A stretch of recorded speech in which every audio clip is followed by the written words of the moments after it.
IndiGo വിമാനത്തിലാണ് കണ്ണൂരിൽ നിന്ന് ഹൈദരാബാദ് വഴി ലക്നൌവിലെത്തിയത്. കുറച്ചു നേരം റൂമെടുത്ത് കിടന്നുറങ്ങി. രാത്രി വെറുതെ റെയിൽവേ സ്റ്റേഷൻ പരിസരത്തൊക്കെ ഒന്ന് കറങ്ങി നടന്നു.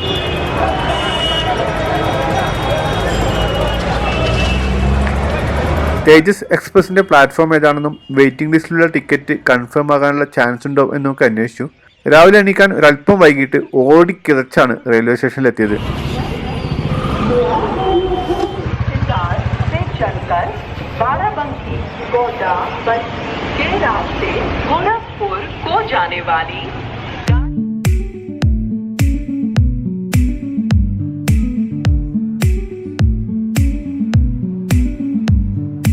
ലക്നൗ ജംഗ്ഷൻ റെയിൽവേ സ്റ്റേഷനിലാണ് കേട്ടോ. ലക്നൗ ജംഗ്ഷനിലെ 6-ാം നമ്പർ പ്ലാറ്റ്ഫോമിലാണ്. അപ്പോൾ എനിക്ക് ഹിമാചൽ പ്രദേശിലെ മണാലിയിലേക്ക് പോകാൻ വേണ്ടിയിട്ട് ഞാൻ ഡൽഹിയിലേക്ക് ടിക്കറ്റ് എടുത്താൽ മതിയായിരുന്നു, നാട്ടിൽ നിന്ന് ഫ്ലൈറ്റ് ടിക്കറ്റ്. പക്ഷേ ഞാൻ ഈ വഴി പോകുന്നതിൻ്റെ പ്രധാന ഉദ്ദേശം ഇത് തന്നെയാണ്. ലക്നൗ റെയിൽവേ സ്റ്റേഷനിൽ നിന്ന് ഡൽഹിയിലേക്ക് എനിക്ക് ട്രെയിനിൽ പോകണം. അത് സാധാരണ ട്രെയിനല്ല, പിന്നെന്താണ്, ഇന്ത്യയിലെ ആദ്യത്തെ സ്വകാര്യ ട്രെയിൻ സർവീസ് ആരംഭിച്ചിരിക്കുന്നു. ലക്നൗ നിന്ന് ഡൽഹിക്കും തിരിച്ചും ആദ്യത്തെ ട്രെയിനാണ് പ്രൈവറ്റ് ആയിട്ടുള്ളത്. അത് ഏറ്റെടുത്ത് നടന്നത് Indian Railway Catering and Tourism കോർപ്പറേഷനായ IRCTC ആണ്. അപ്പോൾ അത് കുറച്ച് ലക്ഷറിയാണ്, കുറേ പ്രത്യേകതകളൊക്കെ ഉണ്ട്. അപ്പോൾ നമുക്ക് അതൊന്ന് എക്സ്പീരിയൻസ് ചെയ്യാൻ വേണ്ടി മാത്രമാണ് മണാലിയിലേക്ക് പോകുന്നത് ഞാൻ ലക്നൗ വഴി വന്നത്. അപ്പോൾ ആഴ്ചയിൽ ചൊവ്വ ഒഴിച്ച് ബാക്കിയുള്ള എല്ലാ ദിവസങ്ങളിലും രാവിലെ 6:10 ലക്നൗ ജംഗ്ഷനിലെ 6-ാം നമ്പർ പ്ലാറ്റ്ഫോമിൽ നിന്നാണ് ആ ട്രെയിൻ പുറപ്പെടുന്നത്. അപ്പോൾ നമുക്ക് ആ ട്രെയിനിൻ്റെ വിശേഷങ്ങളൊക്കെ ഒന്ന് കാണാം. ഞാൻ Ashraf Excel, welcome to route records.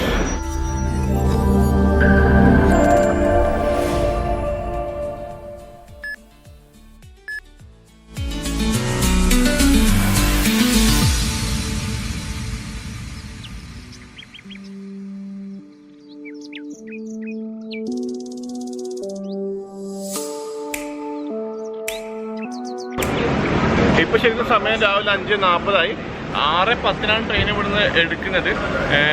ശരിക്കും വലിയൊരു കോമഡി ഉണ്ടാവേണ്ടായിരുന്നു. ഞാൻ ഈ ട്രെയിൻ എക്സ്പീരിയൻസ് ചെയ്യാൻ വേണ്ടി മാത്രമാണ് ഈ വഴിക്ക് വന്നത് കേട്ടോ. ഇല്ലെങ്കിൽ ഡൽഹി പോയാൽ മതി നേരത്തെ പറഞ്ഞ പോലെ. പക്ഷേ ഇങ്ങനെ വന്നതിന് ശേഷം ഞാൻ റൂം എടുത്തതും ഈ റെയിൽവേ സ്റ്റേഷൻ തൊട്ടടുത്തായിരുന്നു. ഇനി രാവിലെ 6:10 ട്രെയിൻ മിസ്സാവേണ്ടെന്ന് വിചാരിച്ചിട്ട് റൂം എടുത്ത് തൊട്ടടുത്തായിരുന്നു. ആ റൂമിൽ ചെറിയ ഇഷ്യൂസൊക്കെ ഉണ്ടായിട്ട് എനിക്ക് അവിടെ കിട്ടിയില്ല. IBB ആയിരുന്നു, അവർ വേറെ സ്ഥലത്തേക്ക് മാറ്റി ബുക്ക് ചെയ്ത് തന്നു. അത് കുറച്ച് ദൂരമായിപ്പോയി. രാവിലെ 4 മണിക്ക് അലാറം വെച്ചതാണ്. അത് ചെറിയ പ്രശ്നമായി. അലാറം ഇന്നലെ ഭയങ്കര ക്ഷീണിച്ചു. കുറേ ഈ റൂമിൻ്റെ കാര്യത്തിൽ നടന്നതിന് ശേഷം നല്ല ക്ഷീണിച്ചിട്ടുണ്ടായിരുന്നു. അലാറം ജസ്റ്റ് ഞാൻ ഓഫാക്കി കിടന്നുപോയി. പിന്നെ എണീക്കുന്നത് കറക്റ്റ് 5 മണിക്കാണ്, 1 മണിക്കൂർ ലേറ്റായിട്ട്.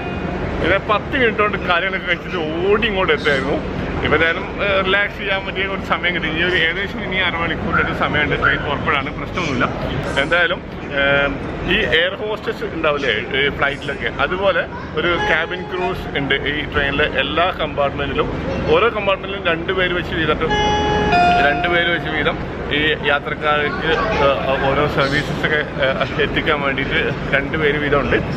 അവർ പറയുന്നത് ക്യാബിൻ ക്രൂ എന്നാണ്. വേറെ ഞാൻ ചോദിച്ചു വേറെ എന്തെങ്കിലും പേരുണ്ടോ? ഇല്ല, ഇതാണ്. അവർ നല്ല യൂണിഫോമൊക്കെ ഇട്ടിട്ട് രാവിലെ നല്ല മേക്കപ്പൊക്കെ ചെയ്ത് നല്ല ഭംഗിയായിട്ടൊക്കെ വന്നിട്ട് ഇങ്ങനെ ഈ ട്രെയിനിൻ്റെ വാതിൽക്ക് വന്നിട്ട് നമ്മളിങ്ങനെ വെൽക്കം ചെയ്യും. അതൊക്കെ നമുക്ക് പുതിയ എക്സ്പീരിയൻസ് ആണല്ലോ.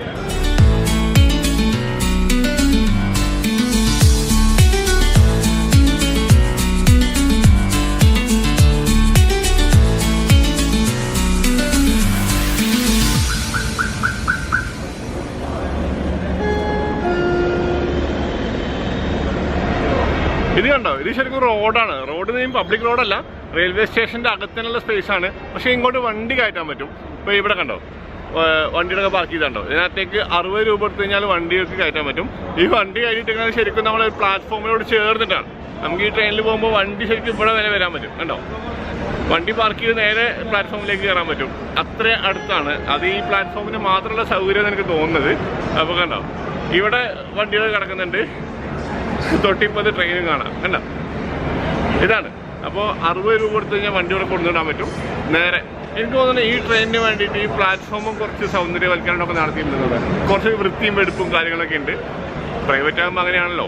പക്ഷെ വേറെ തമാശ എന്താണെന്നറിയോ, പ്രൈവറ്റ് ആണ്, അതിൻ്റെ ചാർജ് അതിഭീകരമാണ്. ഞാനെടുത്ത ടിക്കറ്റിന് എനിക്ക് ഫസ്റ്റ് AC ചെയർ കാറാണ്. അതായത് ഈ ട്രെയിനിലെ ഏറ്റവും വലിയ ക്ലാസ് ടിക്കറ്റ് തന്നെയാണ്. നമ്മളിപ്പോൾ ഈ ഒരു എക്സ്പീരിയൻസിന് വേണ്ടി യാത്ര ചെയ്യുമ്പോൾ നമ്മൾ ഇനിയിപ്പോൾ കുറച്ചിട്ട് കാര്യമില്ലല്ലോ. 2700 രൂപയോളം എനിക്ക് ടിക്കറ്റ് ആയിട്ടുണ്ട്. കറക്റ്റ് എമൗണ്ട് ഞാൻ ടിക്കറ്റ് നോക്കിയിട്ട് ഒന്നുകൂടി പറഞ്ഞുതരാം. എന്തായാലും അതിലൊക്കെ കയറിക്കൊണ്ടിരിക്കുന്നു. ഈ ക്യാബിൻ ക്രൂ അവരെ സ്വീകരിച്ചിട്ട് നല്ല പുഞ്ചിരിയോടെ സ്വീകരിച്ച് ട്രെയിനിലേക്ക് കയറി അവരെ സീറ്റിൽ കൊണ്ടുപോയിരിക്കുന്നു. എന്നാലും യാത്ര നമുക്ക് ആസ്വദിക്കണം. ഇപ്പോൾ ഏകദേശം 5:46 സമയം. 6:10 പുറപ്പെടും.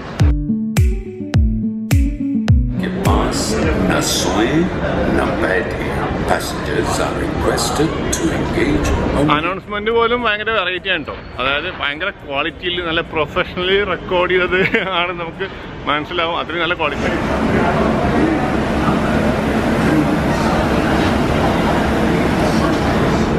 अपने सामान का ध्यान रखें. It is an offence under the Indian Railway Act to carry. ഇപ്പോൾ ഏകദേശം സമയം 6 മണി കഴിഞ്ഞ് 6 മിനിറ്റ് ആയിട്ടോ. ഇനി നിന്ന് കഴിഞ്ഞാൽ വണ്ടിയുടെ പാട്ടിന് പോകും. പിന്നെ നമ്മൾ ഈ റെയിൽവേ സ്റ്റേഷനിൽ നിന്നുകൊണ്ട് വിശേഷങ്ങൾ പറയേണ്ടി വരും. നമുക്ക് ഇനി വണ്ടിയിൽ കയറാം.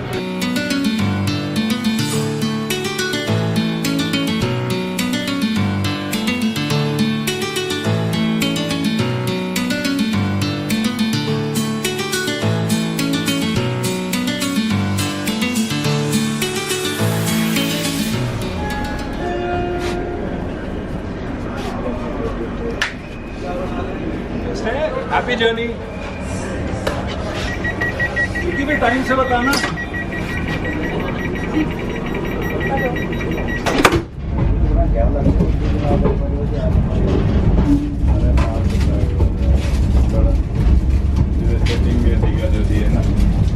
അപ്പോൾ ഞാൻ ട്രെയിൻ മൂവ് ചെയ്തു. നേരത്തെ പറഞ്ഞ പോലെ കറക്റ്റ് 6:10 തന്നെ ട്രെയിൻ അവിടെ സ്റ്റാർട്ട് ചെയ്തു. അപ്പോൾ നമ്മൾ ഇതുവരെ കണ്ട് പരിചയിച്ച കൺവെൻഷണൽ ആയിട്ടുള്ള റെയിൽവേയുടെ എല്ലാ കാര്യങ്ങളിലും മാറ്റമാണ് ഇവിടെ. ഈ ട്രെയിനിലേക്ക് കയറുന്നത് മുതൽ മൊത്തത്തിൽ ഈ ഡോറടക്കം, ഈ ഡോറ് ഓട്ടോമാറ്റിക് ഡോറാണ്, സ്ലൈഡ് ചെയ്ത ഡോറ്. സാധാരണ ട്രെയിനിൽ ആ ഒരു ഭയങ്കര ഭീകരമായൊരു സാധനമാണല്ലോ. ആ ഡോറ് കൈകാര്യം ചെയ്യാൻ തന്നെ വലിയ ബുദ്ധിമുട്ടാണ്. അപ്പോൾ ഇത് മുതലുള്ള വലിയ മാറ്റങ്ങളുണ്ട്. ഇതിനകത്ത് കയറിയിട്ട് സ്റ്റാർട്ട് ചെയ്തപ്പോൾ എനിക്ക് ഫീൽ ചെയ്യുന്നത് ഈ ശബ്ദം ഒഴിച്ച് ബാക്കി എല്ലാം പുതിയതാണ്. ഈ ട്രാക്കിന്റെ മുകളിൽ പോകുന്ന കടകട ശബ്ദം ഒഴിച്ച് ബാക്കി എങ്ങോട്ട് നോക്കുമ്പോഴും പുതിയ സംഭവങ്ങളാണ്.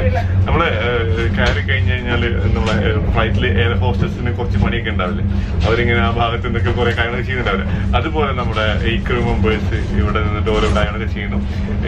ഇവിടെ നമുക്ക് ഫസ്റ്റിൽ എന്തോ ഒരു സംഭവം സപ്ലൈ ചെയ്യുന്നുണ്ട്. അവർ കഴിക്കാൻ എന്തോ തരുന്നുണ്ട്, ചായയോ എന്തോ സംഭവം ചെറുതായിട്ട് തരുന്നുണ്ടെന്ന് പറഞ്ഞു. അപ്പോൾ അത് സെറ്റാക്കിക്കൊണ്ടിരിക്കുകയാണ് അവർ തുടക്കത്തിൽ തന്നെ. അപ്പോൾ നമുക്ക് ഇനി സീറ്റിലേക്ക് പോകാം. ഞാൻ അങ്ങോട്ട് ഇതുവരെ പോയിട്ടില്ല, നേരത്തെ പോയി ജസ്റ്റ് ഒന്ന് വന്നതല്ലാതെ എൻ്റെ ബാഗൊക്കെ അവിടെ വെച്ച് വന്നതാണ്. നമുക്ക് ഇനി അങ്ങോട്ട് സീറ്റിലേക്ക് പോകാം.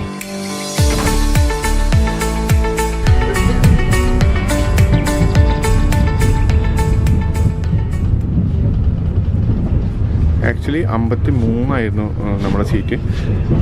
അതാ ചേച്ചിക്ക് കൊടുത്തത്. ഇവിടെ കാലിയായി കിടക്കുന്ന സീറ്റ് ഇതാണ്, 52 ഈ സീറ്റ്. ഇതാണ് നമുക്ക് പ്രൊവൈഡ് ചെയ്തിട്ടുള്ളത്.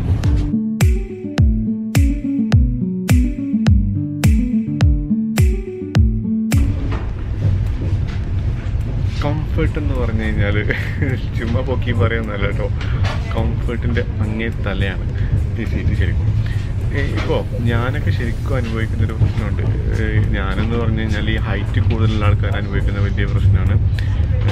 ഈ എല്ലാ വണ്ടിയിലും ഏത് വണ്ടി കയറി നമ്മുടെ മുട്ടുകാല് മുമ്പിലെ സീറ്റ് തട്ടിയിട്ടിരിക്കാൻ പറ്റില്ല. ഭയങ്കര പെയിനായിരിക്കും കുറച്ച് സമയം കഴിയുമ്പോഴത്തേക്കും. ഈവൻ ഫ്ലൈറ്റിൽ പോലും എന്ന് പറഞ്ഞാൽ ഫ്ലൈറ്റിലാണ് ഏറ്റവും വലിയ ബുദ്ധിമുട്ട്. ഈ ബഡ്ജറ്റ് ഫ്ലൈറ്റുകളാണ് ഏറ്റവും വലിയ ബുദ്ധിമുട്ടുള്ളത്. അതിനേക്കാൾ സുഖമായിട്ട് നമുക്ക് KSRTC ഇരിക്കാൻ പറ്റും. ഭയങ്കര വ്യത്യാസമായിട്ട് നമുക്ക് ഇരിക്കാൻ പറ്റും. ഇപ്പോൾ ഇങ്ങോട്ട് വന്ന ഫ്ലൈറ്റിൽ പക്ഷേ എനിക്ക് ഏറ്റവും മുമ്പിലെ സീറ്റ് കിട്ടിയത് കാരണം വലിയ ബുദ്ധിമുട്ടുണ്ടായില്ല. ഇത് കഥ പറഞ്ഞുകൊണ്ടിരിക്കുന്ന സമയത്ത് ക്രൂ മെമ്പേഴ്സ് ഓരോ ദിവസം സപ്ലൈ ചെയ്യുന്നുണ്ട്.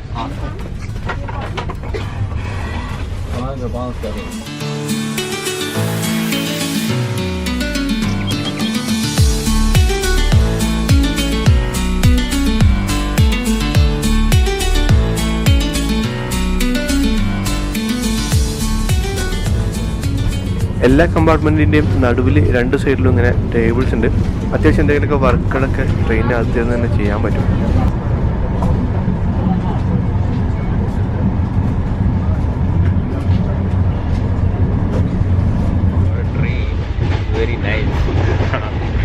ഓക്കെ, ഇദ്ദേഹം രവിയാണ്.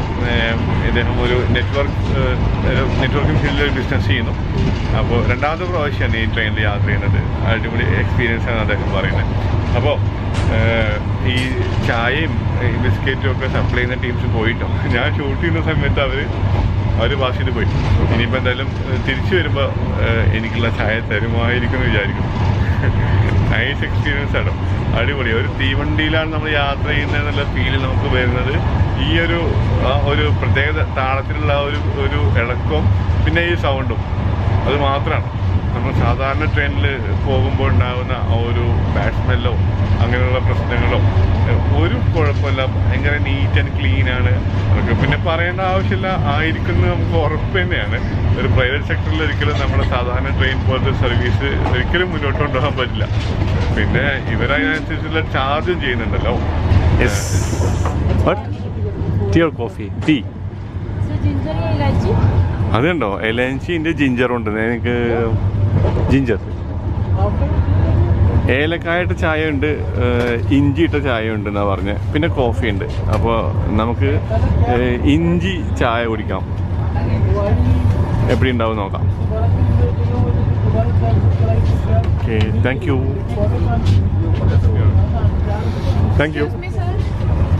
അപ്പോൾ ഒരു ചൂടുവെള്ളം തന്നിട്ടുണ്ട്. ഗുഡ് ഡേയുടെ ഒരു ബിസ്ക്കറ്റിൻ്റെ പാക്കറ്റ് തന്നിട്ടുണ്ട്. ഇതേ, പിന്നെ ഇൻസ്റ്റൻറ്റ് ടീ ഈ സാധനമുണ്ട്. ഇത് പ്രീമിക്സ് പാക്കാണ്. ഇതിനകത്ത് എല്ലാം ഉണ്ട്. ചായപ്പൊടി ഉണ്ട്, അതുപോലെ ഇഞ്ചി ഉണ്ട്, പഞ്ചസാര ഉണ്ടാവും, പാലും എല്ലാ സംഭവങ്ങളും ഉണ്ടാവും. അപ്പോൾ നമുക്കിത് മിക്സ് ചെയ്തിട്ട് നമുക്ക് ചായ കുടിക്കാം.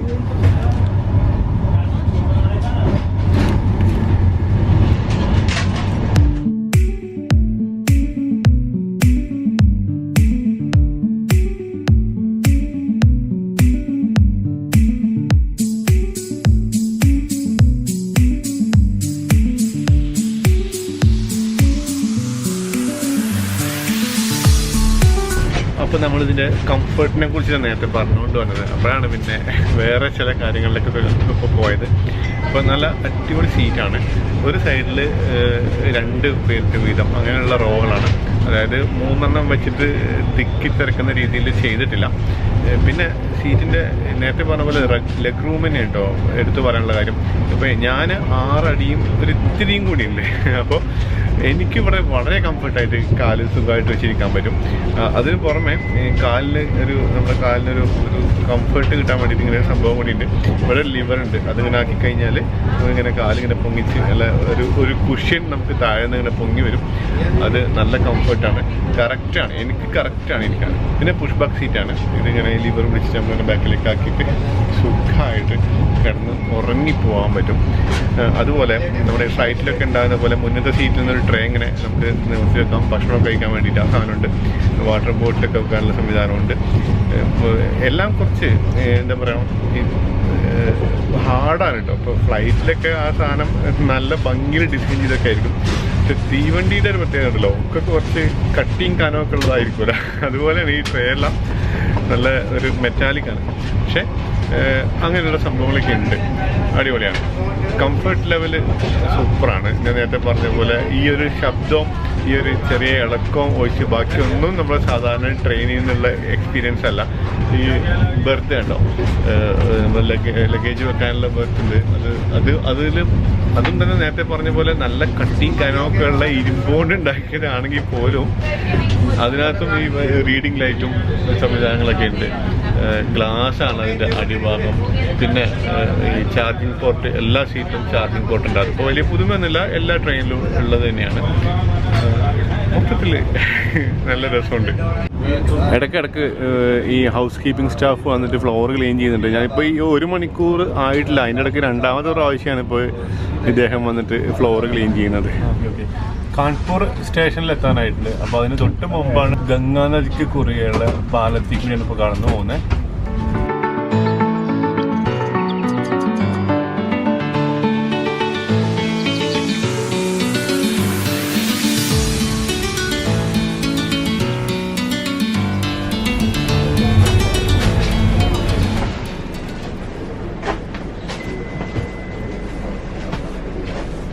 7:30 മണിയോടുകൂടി തേജസിൻ്റെ ആകെയുള്ള 2 സ്റ്റോപ്പുകളിൽ ആദ്യത്തേതായ ഉത്തർപ്രദേശിലെ വലിയ വ്യാവസായിക നഗരമായ കാൺപൂരിലെത്തി. കാൺപൂർ സ്റ്റേഷൻ എത്തിയിട്ടുണ്ട്. അപ്പോൾ പുതിയ യാത്രക്കാരൊക്കെ വരുന്നു. ഈ ഹൗസ് കീപ്പിംഗ് സ്റ്റാഫ് ശരിക്കും എല്ലാ കാര്യങ്ങൾക്കും നമ്മളെ ഹെൽപ്പ് ചെയ്യുന്നത്, യാത്രക്കാരെ ലഗേജ് വെക്കാനും അങ്ങനെയുള്ള കാര്യങ്ങൾക്ക് ഹെൽപ്പ് ചെയ്യും.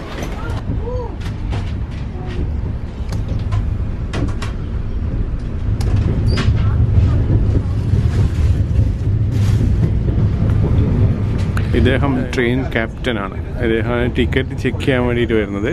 അതും ഹൈടെക് ആണ് കേട്ടോ. ഒരു ടാബ്ലറ്റ് യൂസ് ചെയ്തിട്ടാണ് ടിക്കറ്റ് അവർ ചെക്ക് ചെയ്യുന്നത്.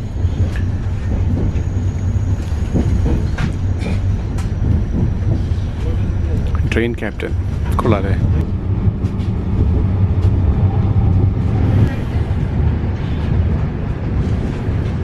റീഡിംഗ് ലൈറ്റിൻ്റെ തൊട്ടിപ്പുറത്ത് വേറൊരു സ്വിച്ച് ഉണ്ട് കേട്ടോ. അതെന്താണെന്ന് മനസ്സിലായതില്ല. അപ്പോൾ ഞാനത് പ്രസ് ചെയ്ത് നോക്കി. അത് പ്രസ് ചെയ്തപ്പോൾ ഒരു മഞ്ഞ ലൈറ്റ് കത്തി. അപ്പോൾ നമ്മുടെ ക്രൂ മെമ്പർ ഇവിടെ വന്നു. അത് ക്രൂ കോൾ ബട്ടനാണ്.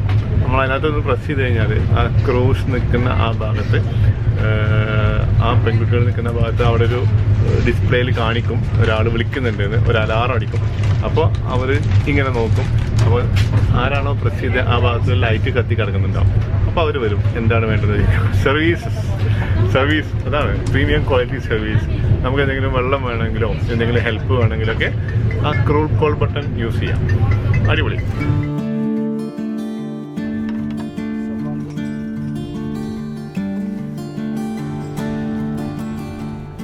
ഭക്ഷണം സെർവ് ചെയ്യണം. അപ്പോൾ ഇതും ബ്രേക്ക്ഫാസ്റ്റ് അല്ല, ബ്രേക്ക്ഫാസ്റ്റിന് വീണ്ടും വരുന്നതാണ് പറഞ്ഞത്. അങ്ങനെയാണ് എനിക്ക് മനസ്സിലായത്. വരികയാണെങ്കിൽ കാണാം. ഇപ്പോൾ അവർ കൊണ്ടു തന്നത് കോൺഫ്ലെക്സ്, ഒരു കുഞ്ഞി പാക്കറ്റ് കോൺഫ്ലെക്സ്, പിന്നെ ടൊമാറ്റോ കെച്ചപ്പ് ഉണ്ട്. ഇതെന്തിനാണ് എനിക്ക് മനസ്സിലായിട്ടില്ല. ഉണ്ട് ഒരു പാക്കറ്റ് ബ്രെഡ് ഉണ്ട്, ചെറിയ കുഞ്ഞ് ഹേർട്ടി ബ്രൗൺ എന്ന് പറഞ്ഞിട്ടൊരു പാക്കറ്റ്. അത് 2 പീസാന്ന് തോന്നുന്നുണ്ട്, ഞാൻ പൊട്ടിച്ചിട്ടില്ല. അതുണ്ട്. പിന്നെ എന്താണ് എന്തെന്താ ലഞ്ച് ഡിന്നർ കിറ്റ് ഇതിനകത്ത് ഉണ്ടോ ഞാൻ നോക്കിയിട്ടില്ല. അത് പൊട്ടിച്ച് നോക്കാം. പാക്കറ്റ് പഞ്ചസാര, പിന്നെ ആഡേഴ്സ് സാൾട്ട് ഒരു കുഞ്ഞി പാക്കറ്റ്, പിന്നെ ഒരു കപ്പിൽ പാല്, നല്ല ചൂടുള്ള പാല്, പിന്നെ നേരത്തെ പറഞ്ഞ ടൊമാറ്റോ കെച്ചപ്പ് ഉണ്ടല്ലോ, പിന്നെ ടിഷ്യൂ പേപ്പർ, ഹാൻഡ് സാനിറ്റൈസർ ഉണ്ട്, ഒരു കുഞ്ഞ് സാഷെ. അടിപൊളിയാണ് കേട്ടോ. ഇതൊക്കെ തരുന്നുണ്ട്. അയ്യോ,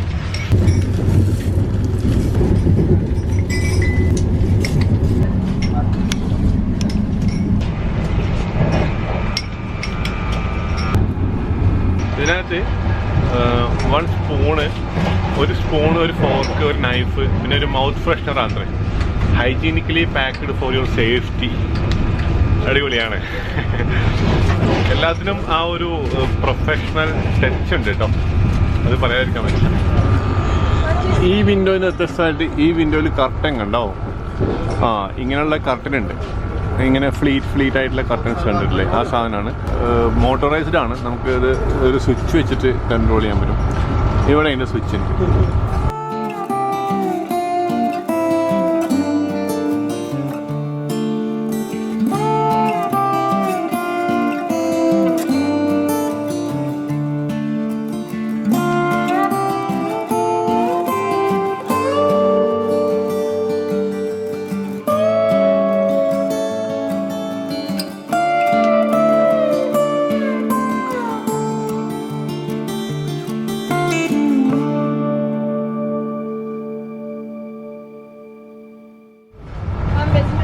ബ്രേക്ക്ഫാസ്റ്റും വന്നു കേട്ടോ. വെജോ നോൺ വെജോ ചോദിച്ചപ്പോൾ ഞാൻ നോൺ വെജ് പറഞ്ഞു. നമ്മളതല്ലേ പറയുള്ളൂ. എന്താ ഉള്ളതെന്ന് അറിയില്ല. ഇതിനകത്ത് ഇങ്ങനെ ഒരു സാധനമുണ്ട്, കട്ട്ലറ്റ് പോലെ സാധനമുണ്ട്. എന്താണെന്നറിയില്ല. പച്ചക്കടലയല്ലേ, അതും ക്യാരറ്റും ബീൻസൊക്കെ ഒരു ഹാഫ് കുക്ക് ചെയ്ത പോലെ തോന്നുന്ന സാധനമാണ്. കാണുമ്പോൾ കഴിക്കാൻ തോന്നുന്നുണ്ട് കേട്ടോ. പിന്നെ വേറൊരു പാക്കറ്റ് ഉണ്ട്, അതിനകത്ത് എന്താ നോക്കാം.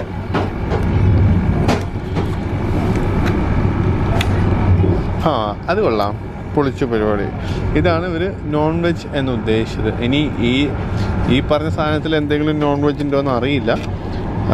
ഇവിടെ ഒരു ഇതുണ്ട്, എന്താ പറയുക, ഓംലെറ്റ് ഉണ്ട്.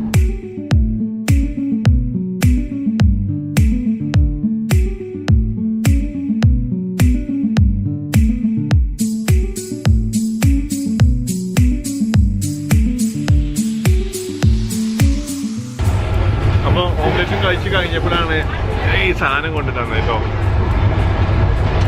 ഇതിൻ്റെ പേര് പോലും എനിക്ക് വായിക്കാൻ കിട്ടുന്നത്, ഇത് എന്താണെന്ന് എനിക്ക് മനസ്സിലായില്ല. മിഷ്ടി ഡോയ് എന്നാണ് ഈ സാധനത്തിൻ്റെ പേര് കേട്ടോ. മിഷ്ടി ഡോയ് മദർ ഡയറി എന്ന ബ്രാൻഡിൻ്റെയാണ്. മിഷ്ടി ഡോയ് എന്ന് പറഞ്ഞാൽ ഞാൻ ഇതുവരെ കേട്ടിട്ടില്ല. പറഞ്ഞ ലിസ്റ്റിൽ നിന്ന് കേൾക്കാത്തൊരു സാധനം ഓർഡർ ചെയ്തതാണ്. പക്ഷെ കഴിച്ച് നോക്കുമ്പോൾ നല്ല സൂപ്പറായിട്ടുണ്ട്. നമ്മൾ ഈ ഭക്ഷണത്തിന് ശേഷം ഈ പുഡിങ്ങൊക്കെ കഴിക്കില്ല, അങ്ങനെ ഒരു സ്വീറ്റായിട്ട് കഴിക്കാൻ പറ്റിയ ഒരു സാധനമാണ് ഇത്. അതിൻ്റെ കണ്ടന്റ് എന്ന് പറഞ്ഞു കഴിഞ്ഞാൽ പാല്, തൈര്, കൾച്ചർ, അതുപോലെ ഈ ശർക്കര, പഞ്ചസാര ഇതൊക്കെ ആഡ് ചെയ്തിട്ട് ഉണ്ടാക്കുന്ന ഒരു ട്രഡീഷണൽ ആയിട്ടുള്ള ബംഗാളി സ്വീറ്റാണ് മിഷ്ടി ഡോയ്. ആ വാക്ക് അങ്ങനെ കേൾക്കുന്നതുകൊണ്ടാണ്. മിഷ്ടി എന്ന് പറഞ്ഞാൽ ബംഗാളി ലാംഗ്വേജിൽ എന്താ പറയുക, ഇതാത്രേ മധുരമുള്ളതെന്നും, ഡോയ് എന്ന് പറഞ്ഞു കഴിഞ്ഞാൽ തൈര് എന്നാണ് അർത്ഥം. മിഷ്ടി ഡോയ് എന്ന് പറഞ്ഞാൽ മധുരമുള്ള തൈര് എന്ന് മാത്രമേ അർത്ഥമുള്ളൂ. വേറെ ഹിന്ദിയിൽ മീറ്റാ ദഹി എന്നൊക്കെ വേണമെങ്കിൽ പറയാം, അതാണ് പറയാം. അപ്പോൾ ഇത് ഭക്ഷണത്തിന് ശേഷം കഴിക്കുന്ന ഒരു സ്വീറ്റാണ്. നല്ല ടേസ്റ്റ് ഉണ്ട്, എനിക്ക് ഭയങ്കരമായിട്ട് ഇഷ്ടമായി. ഇതാണ് തദ്ക ചാച്ച്. ഇതെന്താ സംഭവം നമുക്ക് നോക്കാം. ഈ തദ്ക ചാച്ച് എന്ന് പറഞ്ഞ വേർഡ് എനിക്ക് ഹിന്ദി അറിയാത്തതിൻ്റെ പ്രശ്നം. ചാച്ച് എന്ന് പറഞ്ഞു കഴിഞ്ഞാൽ ബട്ടർ മിൽക്കാണ്, മോര്. തദ്ക എന്ന് പറഞ്ഞു കഴിഞ്ഞാൽ സ്പൈസിയാണ്, സ്പൈസി ബട്ടർ മിൽക്ക്. കുറച്ച് എരിവുള്ള കുറച്ച് മസാല ഒക്കെ ചേർത്തിട്ടുള്ള ബട്ടർ മിൽക്ക്. നമ്മൾ സംഭാരം എന്ന് പറയില്ലേ, ആ സാധനം ആയിരിക്കാൻ ചാൻസ്.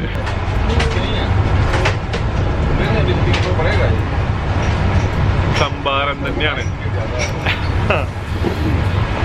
സംഭാരത്തിന് വ്യത്യസ്തമായിട്ട് എനിക്ക് കിട്ടുന്ന ഒരു എക്സ്ട്രാ ടേസ്റ്റ് കിട്ടുന്നത് ജീരകമുണ്ട് ഇതിനകത്ത്. ക്യുമിൻ സീഡ് അതല്ലേ ജീരകത്തിന് പറയാം. എന്തായാലും ജീരകത്തിൻ്റെ നല്ല ടേസ്റ്റ് വരുന്നത്.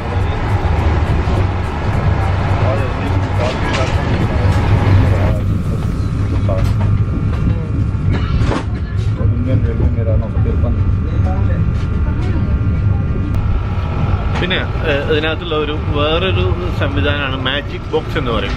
നമുക്ക് വൈഫൈ സെർച്ച് ചെയ്ത് കഴിഞ്ഞാൽ ഒരു നെറ്റ്വർക്ക് കാണാൻ കഴിയും, മാജിക് ബോക്സ് എന്ന് പറഞ്ഞിട്ട്. പക്ഷെ അത് വൈഫൈ അല്ല, നമുക്ക് ഇൻ്റർനെറ്റ് ആക്സസ് ചെയ്യാൻ പറ്റില്ല, വേറുള്ള ആപ്ലിക്കേഷൻസ് ഒന്നും ഉപയോഗിക്കാൻ പറ്റില്ല, ബ്രൗസ് ചെയ്യാനൊന്നും പറ്റില്ല. മറിച്ച് മാജിക് ബോക്സ് കണക്ട് ചെയ്ത് കഴിഞ്ഞാൽ magicbox.com എന്നാണ് ആ ഒരു വെബ്സൈറ്റ് മാത്രമേ നമുക്ക് ആക്സസ് ചെയ്യാൻ പറ്റുള്ളൂ. അതിനകത്ത് ഒരു വൺ ടൈം രജിസ്ട്രേഷൻ ഉണ്ട്. നമ്മുടെ പേരും ഇമെയിൽ അഡ്രസ്സും ഫോൺ നമ്പറും കൊടുത്ത് രജിസ്റ്റർ ചെയ്ത് കഴിഞ്ഞാൽ അതിനകത്ത് കുറേ സിനിമകളൊക്കെ ഉണ്ട്. ഇംഗ്ലീഷ്, ഹിന്ദി മൂവീസ്, കാർട്ടൂണുകൾ, പിന്നെ കേന്ദ്ര ഗവൺമെൻറ്റിൻ്റെ കുറേ സ്കീമുകളെ കുറിച്ചുള്ള എന്തൊക്കെ സംഭവങ്ങളൊക്കെ ഉണ്ട്. ആ ഒരു സാധനം നമുക്ക് ആക്സസ് ചെയ്യാം. അപ്പോൾ എൻ്റർടൈൻമെൻറ്റിനുള്ള ഒരു സംവിധാനം കൂടി അതിലൂടെ നമുക്ക് ഇത് കിട്ടുകയാണ്. ഹിന്ദി സിനിമകളാണ് കൂടുതൽ, ഇംഗ്ലീഷ് സിനിമകളുണ്ട്, പിന്നെ കുറേ കാർട്ടൂൺസ് ഒക്കെ കുട്ടികൾക്ക് വേണ്ടിയിട്ടുണ്ട്.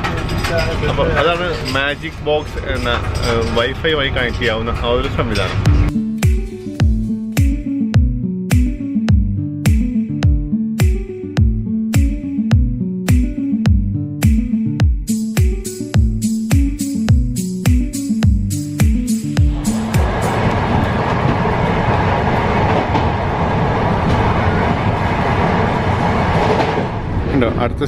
അടുത്ത സ്റ്റോപ്പ് ഉള്ള സ്റ്റേഷൻ ഏതാണെന്നുള്ളത് ഇങ്ങനെ സ്ക്രീനിൽ കാണിക്കുന്നുണ്ട്.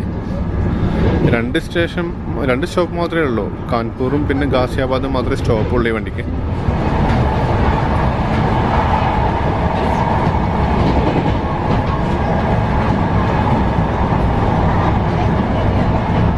ശരിക്കും പറക്കുന്നുണ്ട് വണ്ടി, ഭയങ്കര സ്പീഡാണ്. അതായത് ഇന്ത്യയിലെ ഫാസ്റ്റസ്റ്റ് ട്രെയിനുകളുടെ ഒരു കാറ്റഗറി ഉണ്ടല്ലോ, അതായത് ശതാബ്ദി, രാജധാനി, ഗതിമാൻ, വേറെന്താണ്, ദുരന്തോ, ഇങ്ങനെയുള്ള ഈ ട്രെയിനുകളുടെ ഒക്കെ കാറ്റഗറിയിൽ വരുന്ന സ്പീഡാണ് ഇതിന്.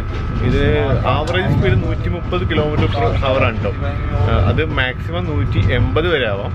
130 കിലോമീറ്ററിൽ 130ൻ്റെ മുകളിലൊക്കെ ഇപ്പോൾ നമ്മൾ പോയി ഞാൻ ചെക്ക് ചെയ്തു മൊബൈലിൽ.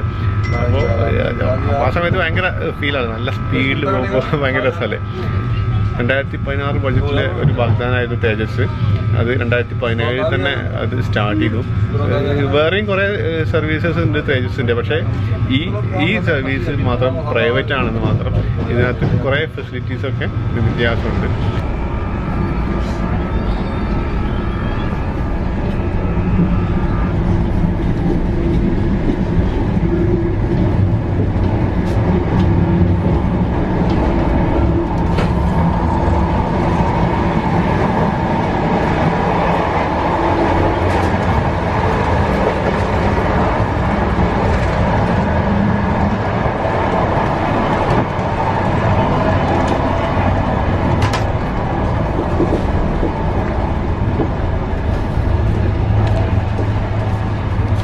നമ്മളെ കമ്പാർട്ട്മെൻറ്റ് എക്സിക്യൂട്ടീവ് ക്ലാസ്സാണ്.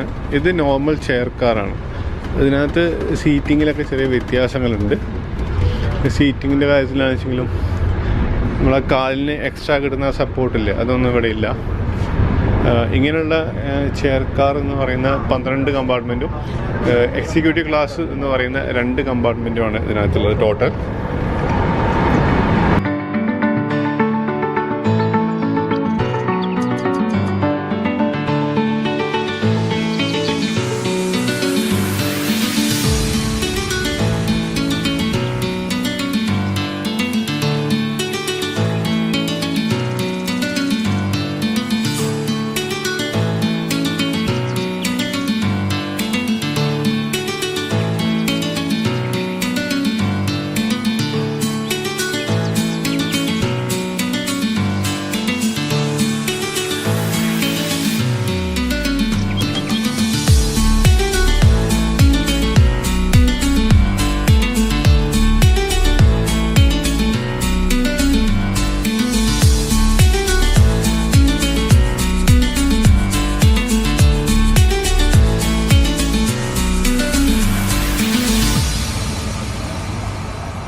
അതായത് 2 ക്ലാസ്സുകളാണ് ഈ ട്രെയിനിലുള്ളത് കേട്ടോ. 2 തരം കമ്പാർട്ട്മെൻറ്റുകളാണ്. ഒന്ന് എക്സിക്യൂട്ടീവ് ചെയർ കാറും പിന്നെ ഒന്ന് നോർമൽ ചെയർ കാറും. ട്രെയിൻ ടോട്ടലി AC ആണ്, എയർ കണ്ടീഷൻഡ് ആണ്. എല്ലാ ക്ലാസ്സും എയർ കണ്ടീഷൻഡ് ആണ്. നമ്മളിപ്പോൾ ഉള്ളതാണ് എക്സിക്യൂട്ടീവ് ചെയർ കാർ. ഇപ്പോൾ നമ്മൾ ഈ കണ്ട ഫെസിലിറ്റീസും കാര്യങ്ങളൊക്കെ ഇതിനകത്താണ് ഉള്ളത്. പിന്നെ ഉള്ളത് normal chair car. Normal chair കാറിൽ സീറ്റിങ്ങൊക്കെ ചെറിയ വ്യത്യാസമുണ്ട്. കുറേ എന്തൊക്കെയോ സാധനങ്ങൾ നമ്മൾ കഴിച്ചില്ലേ, ഇനിയിപ്പോൾ ഇത് വണ്ടി വന്ന് നിൽക്കുന്നുണ്ട്. എന്തോ ഒരു സാധനം വീണ്ടും കൊണ്ടുവരുന്നു.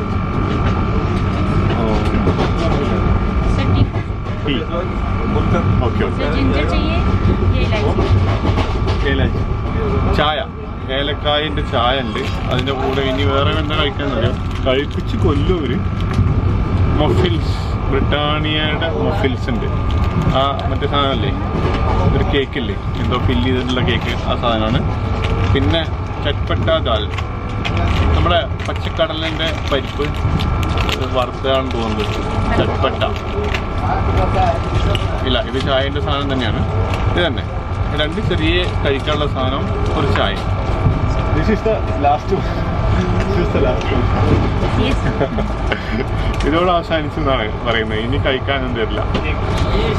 അപ്പോൾ ഇതിൻ്റെ ടിക്കറ്റ് ചാർജ് എന്ന് പറയുന്നതുണ്ടല്ലോ, 2 ക്ലാസ്സുകളാണ് കേട്ടോ. 2 ക്ലാസ് എന്ന് പറഞ്ഞു കഴിഞ്ഞാൽ ഒന്ന് എക്സിക്യൂട്ടീവ് ചെയർ കാറും പിന്നെ ഒന്ന് നോർമൽ ചെയർ കാറും. നമ്മളിപ്പോൾ യാത്ര ചെയ്തുകൊണ്ടിരിക്കുന്നത് എക്സിക്യൂട്ടീവ് ചെയർ കാറിലാണ്.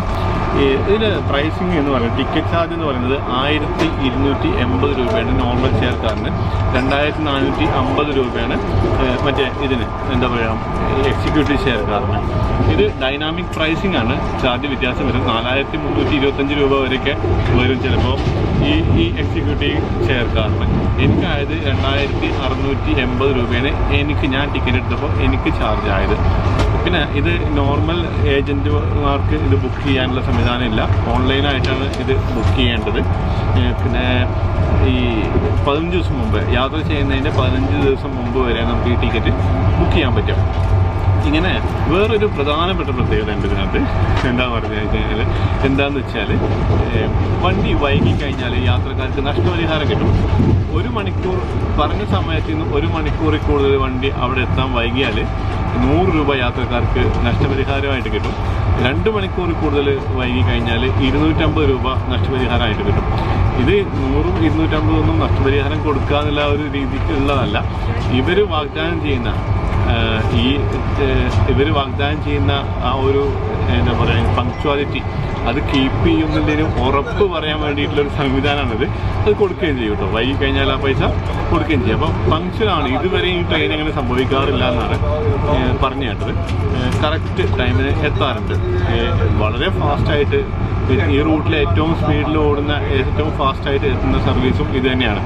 അപ്പോൾ ചായ കുടിക്കുന്നതിന് മുമ്പ്, ചായ വന്നിട്ടില്ല, ഗ്ലാസ് മാത്രമേ വന്നിട്ടുള്ളൂ, ചൂടുവെള്ളം ഇനിയിപ്പോൾ അവർ കൊണ്ടുവരണം.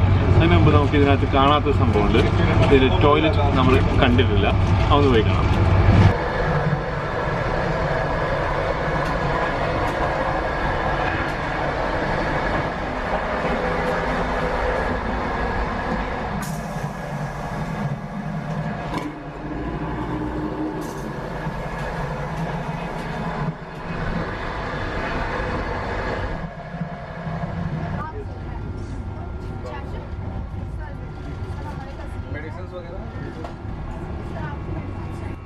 പിന്നീട് കുറേ സാധനങ്ങളൊക്കെ കൊണ്ട് കച്ചവടത്തിനായിട്ട് വന്നവർ mobile charger, headset, speaker, after shave lotion, ക്രീമുകൾ, പെർഫ്യൂംസ്, ഇങ്ങനെയുള്ള സാധനങ്ങളൊക്കെ വേണമെങ്കിൽ നമുക്ക് വാങ്ങാൻ പറ്റും.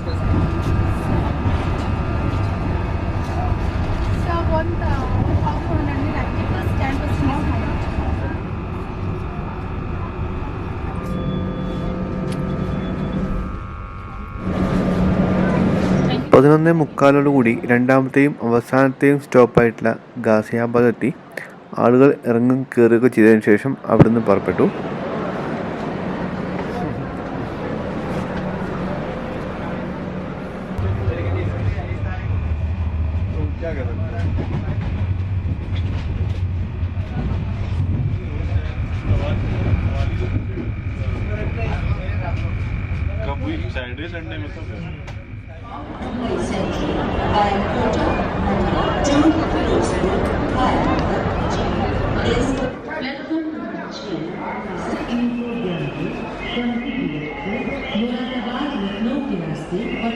കോമ്പൻസേഷൻ കൊടുക്കാനൊന്നും അവസരമുണ്ടാക്കാതെ 12:20 തന്നെ പറഞ്ഞ സമയത്തിന് 5 മിനിറ്റ് മുമ്പേ തേജസ് എക്സ്പ്രസ് ഡൽഹിയിലെത്തി.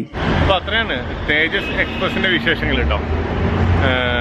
പിന്നെ ഞാൻ ഇനി നേരെ മണാലിയിലേക്ക് പോവാണ്. കുറച്ചധികം സമയമുണ്ട്. മണാലിയിലേക്ക് ഉള്ള ബസ് വിധാൻസഭ മെട്രോ സ്റ്റേഷൻ്റെ ഗേറ്റ് നമ്പർ 3 അവിടെ വരാമെന്നാണ് പറഞ്ഞിട്ടുള്ളത്. ബസ് ബുക്ക് ചെയ്തിട്ടുണ്ട്. അപ്പോൾ ഇന്ന് 6:50 ബസ്. നാളെ രാവിലെ 9 മണിക്ക് മണാലി എത്തുന്ന രീതിയിൽ. വേറൊരു കാര്യം പറയാനുള്ളത്, കഴിഞ്ഞൊരു വീഡിയോയിൽ നമ്മളൊരു ചിത്രരചനാ രീതി പരിചയപ്പെടുത്തിയിരുന്നു, കുത്തിവര എന്ന് പറഞ്ഞിട്ട്. എൻ്റെ ഫ്രണ്ട് ഷാനിയാണ് ഒരു പ്രത്യേക രീതിയിൽ ആളുകളുടെ ഫോട്ടോ ഇങ്ങനെ വരച്ചു കൊടുക്കും.